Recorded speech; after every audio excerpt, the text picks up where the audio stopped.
Hello everyone and welcome back to the channel.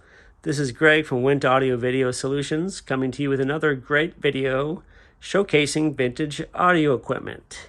Today on the workbench I've got a couple pieces that I fixed up for a client of mine who's looking to set up her son with a nice little turntable and stereo for a Christmas present. So I fixed up this nice Sansui 2000X receiver and a Yamaha P-450 turntable, and a pair of Harman Kardon 30 bookshelf speakers. They're kind of a larger bookshelf. And got them all working, and I want to do a quick demonstration and show off the features and how to hook these things up. So let's start with the back. I'll start with the back of the Sansui receiver here. And as you see on the back side here, we've got the antenna hookups for an FM antenna that goes to the 300 ohm hookup over here. There's also an AM connection here, and then an FM 75 ohm connection over here. But 300 ohm is where you'd want it for this kind of wire. We also have a couple power outlets. So I've got the turntable plugged into the unswitched outlet, and I've got a switched outlet, which means it'll come on when the power of the receiver comes on, and that's powering up this Bluetooth adapter, which you could pair to your phone or smart device to be able to stream music from, Pandora, Apple Music, Spotify, those kind of services. We've got speakers B hookup there, a couple fuses for speakers in case you overdrive your speakers, and then the speakers A hookup, which is where I have my Harman Kardons hooked up. And as you notice, I have the red to the red and the black to the black. And I also have the copper nice and cleanly stripped. There's no chance a frayed wire can touch from red to black. Same thing on the back of the speakers. That's very important. When you're hooking up speakers, make sure you have nice clean wiring. Then we have some pre-out and main-in jumpers, which jump the preamp section into the output section. Those should remain in place at most times. And then we've got our various inputs and outputs on the side here. Starting at the top, you've got the tape record jacks, which would be an output to go to a tape deck for recording. Then I've got a tape monitor, which is actually hooked up to my CD player at the moment. So that's an input. We've got Phono 1 going to the Phono 1 input. There's also a Phono 2 input and an auxiliary input where I have the Bluetooth adapter hooked up. And then on the phonograph, you also have a ground wire that's hooked up to this ground screw down below here. That'll reduce any hum you get. So you want to make sure that's connected as well. And then on the back of the turntable, you just got those RCA cables that go to the phono input and the power cord. Okay.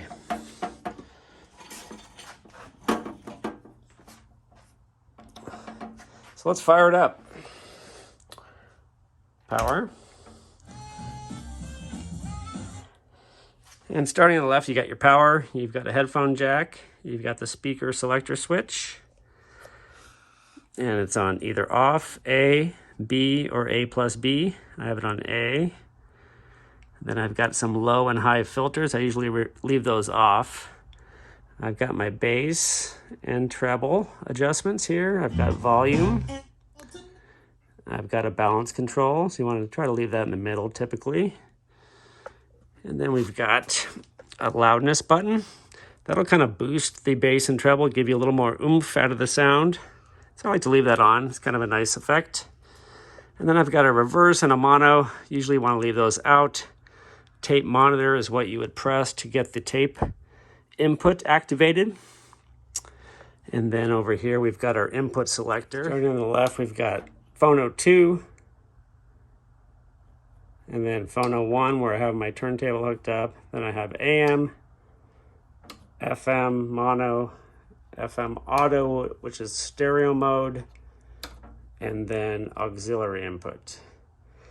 Then up at the top here, we've got muting and MPX noise canceller. Those are for the FM. If you have muting, let's go to FM. auto. From Dr. John. When you're in between channels, you won't get any static when you have muting off. What an amazing pianist. Let's start off with Okay. Partner. We're going to get into Too Much Blues, a less popular one that I really love. So if you want to listen to the Bluetooth adapter, I would go to auxiliary. And then I got to hit play on my little...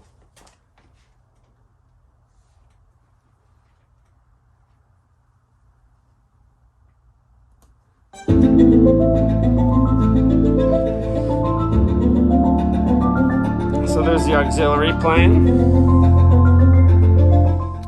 I have a CD player hooked up on the tape input, so let's check that out.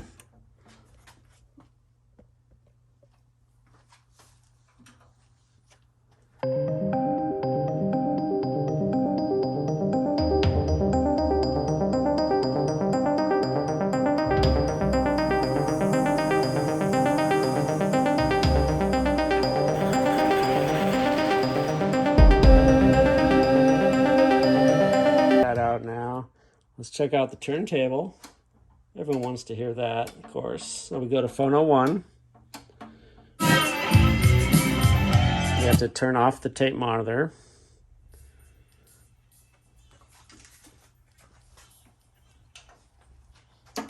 And then raise the lid on the turntable. So on the turntable here, we've got our 33 and 45 switch for the different speeds. Repeat, we'll just repeat the record at the end of the record. Cueing up and down, or down and up, we'll raise and lower the tone arm. Then cut, we'll stop the record and bring the tone arm back. Play will get it started. 30 is the size of the record, that's a 30. And then we have 17 for the smaller records. Like a 45, of course. And I've currently got this tied down with a twist tie because it doesn't have a latch to lock the tone arm, so during movement you want to lock it down so it doesn't bounce around. So we grab a record, take off our little 45 adapter, put that aside, and then I like to clean my stylus with this little brush. And what you want to do is you want to come from the back of the stylus and you want to come forward across the needle. You don't want to go side to side or backwards, or you can damage your stylus. So as we come from back to front, we get the dust off the stylus. Then I also like to dust the record because dust is a killer for records. Get those cracks and pops. So the less dust, the better. The cleaner your records are, the better. So if we get this started here, let's raise this up.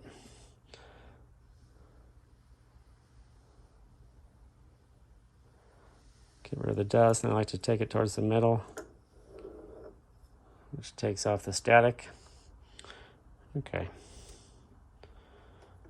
Let's push that down, and now let's hit start. Let it automatically do its thing.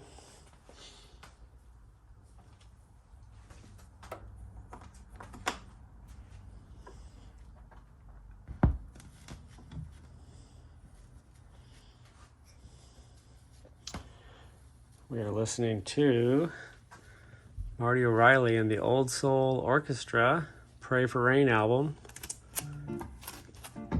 There's Marty and the band on the back there. Marty signed this to us. He's a customer of ours, actually.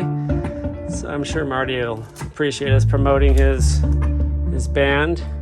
He's on tour at the moment, actually.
you can do, you just let the record play out and it'll get to the end of the record, it'll stop, raise the tone arm and bring it back and then stop the record.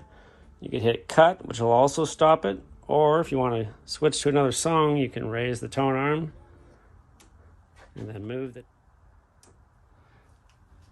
and then bring it back down to the next song.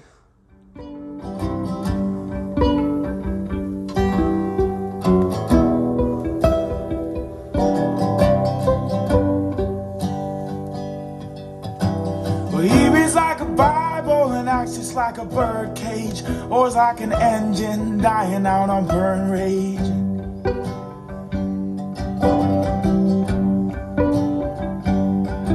And you can blow out all the candles and fire up the limelight. She looks stoned with the cold canary gaslight.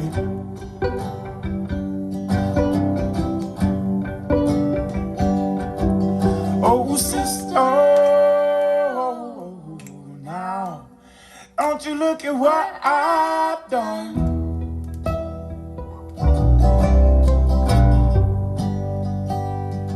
Oh, sister, now, don't you look at what I've done.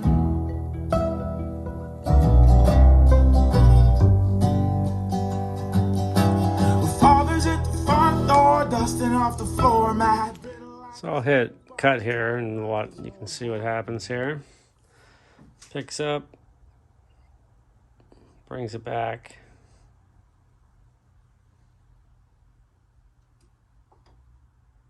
And then it shuts down. So there you have it. The Sansui 2000X receiver. All cleaned up. Nice new lamps. Shined it up inside and out. Thank you so much for tuning in. Went Audio Video Solutions for all your vintage audio needs. We also do custom home theater installations. Check us out at wintaudiovideo.com. Take care.